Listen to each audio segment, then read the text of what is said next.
Today's going to be my movie review, spoiler movie review of Good Luck, Have Fun, and Don't Die.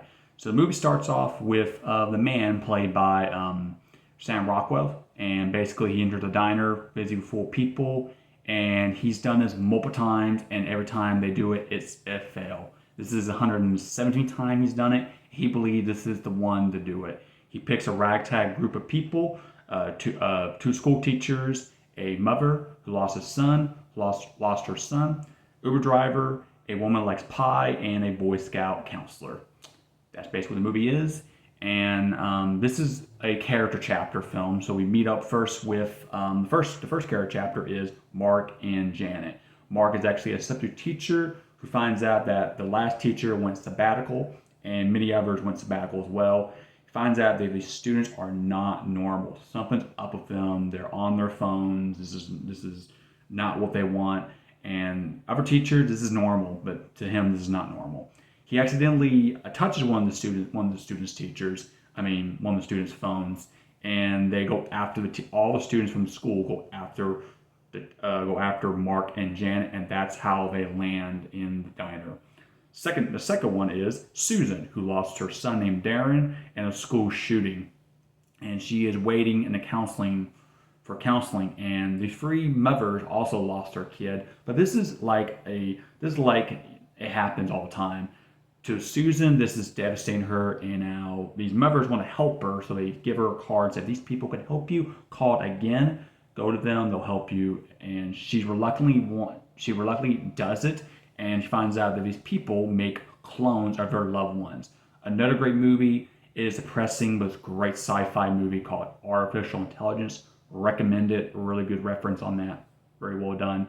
And she gets a clone version of Darren, and it's not Darren. She don't think it's Darren at all.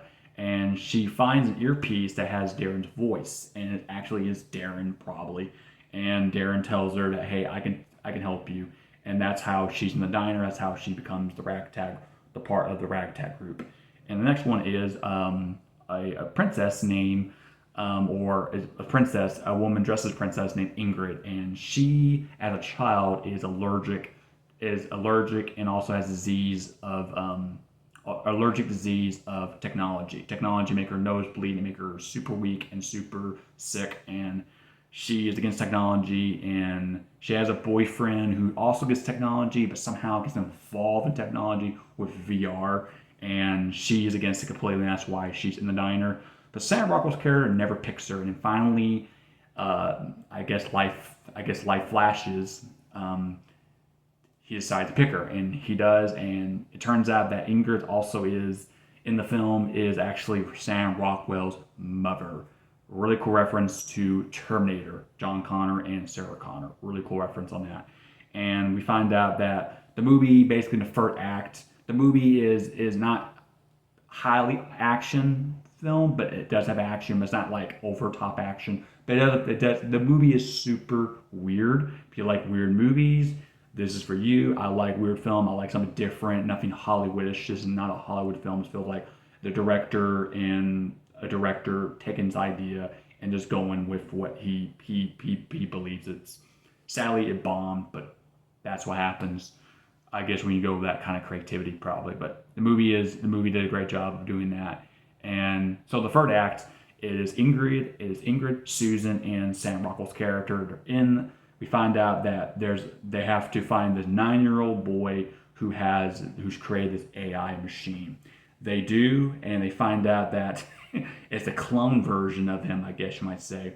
And this AI child or whatever, it can manipulate anyone. Find out that Ingrid is basically the final girl of this. She's the warrior. She's the one going to try to stop it. She does stop it, and she feels like everything's back normal, a perfect ending. That's what the AI tricks you. The movie does a great job of doing A Nightmare on Elm Street, the first one, tricking you at the end to feel like, hey, the girl won, but no, the AI does the perfect ending, too perfect, Hollywoodish ending. We find out that it's not it. It is still a fake world, and the mission is failed. But the next mission, Sam Rockwell finds out that Ingrid is the one. She's the one to go with. he picks her now, and then the movie basically goes back to the diner, and that's how the movie pretty much ends. And I love this movie. The movie also has a really similar ending to another great movie I like too called Live, Die, Repeat, or Edge of Tomorrow, a Tom Cruise movie, which is I thought was really good too. Very good idea to do. And Groundhog Day, if you like Groundhog Day, very similar to Groundhog Day and all that. But this movie is great. I love this movie. I think this movie is movie of the year. There's other movies probably better than this, but still, it's a great idea they went with a war against AI. I don't like AI. I'm not a fan of AI. I'm not a fan of AI, and this is a really cool idea they went with AI. This is a satire, so don't take us too seriously. But the movie does a great job on pulling punches on this subject very much, and other stuff too, mental health, other stuff like that. Technology being basically like connecting and basically like doing all this horrible stuff that people don't really realize pretty much. But all I gotta say here is the movie is great. I highly recommend to see it.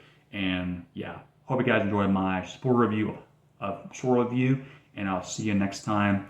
And leave a like, subscribe to my channel, and stay nerdy, be awesome. Excuse me, yeah, be awesome, stay nerdy, and